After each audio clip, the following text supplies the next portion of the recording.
As an organisation, GESCI, you probably know a little bit about it already, but we are trying to be influential and supportive and operational on a whole range of the integration of ICT right across society, but particularly, obviously, in the whole area of learning and education. Now, we have relationships with many of the ministries already.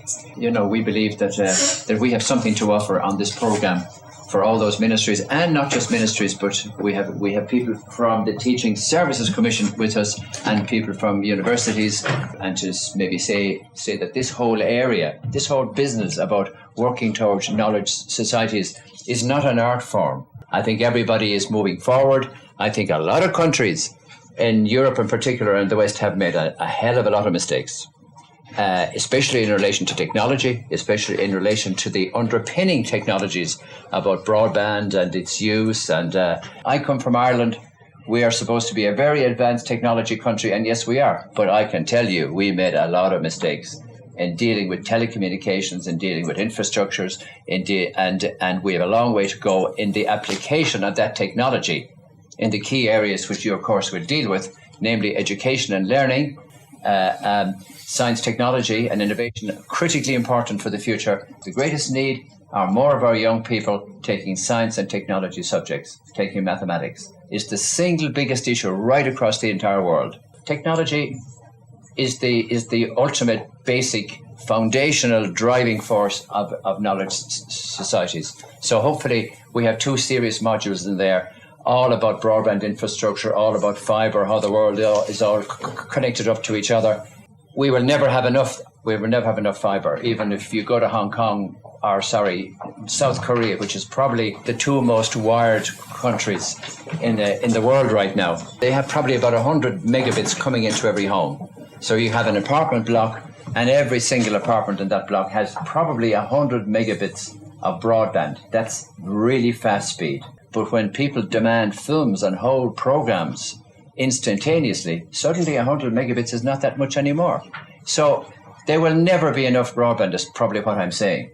No country in the world right now has provided sufficient broadband capacity to meet the increasing demand. If there was a graph of demand, it would go like this. The role of technology in all kinds of other, in health, in learning, and in general societal development. Hopefully a lot of these topics will be looked at. The course says African leadership in ICT. Leadership has become a bit of a buzzword out there. Leadership is now tied up with innovation, tied up with notions of creativity, because a knowledge society is meant to be liberating, I suppose, in terms of innovation, doing new things, new opportunities that never appeared before. But the thing is that you can be a great leader in terms of human resources, in terms of dealing with people.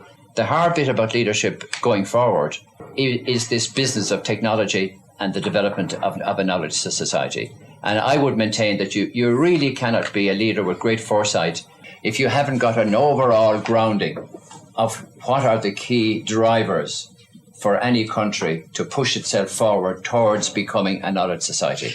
And I use those words carefully because everybody are only making steps. It is a process and a gradual process. I would really hope, and we intend it to be a practical hands-on course, not a talking to you course like I'm doing now. We need it to be a participative program. In terms of qualifications, we are very close to agreeing formally a memorandum of understanding with Dublin City University in Ireland, which is very much an international university. And our intention is that this program, that people who successfully complete this program and all the assignments, that will become elements in a postgraduate qualification at university level, which will lead up eventually to a master's degree in this area. Can I just welcome you all, encourage you to stick with us until the very end, which I know you will. I can see it in your faces. and that you really enjoyed, and most of all, that you find it relevant. Thank you very much. Enjoy your day.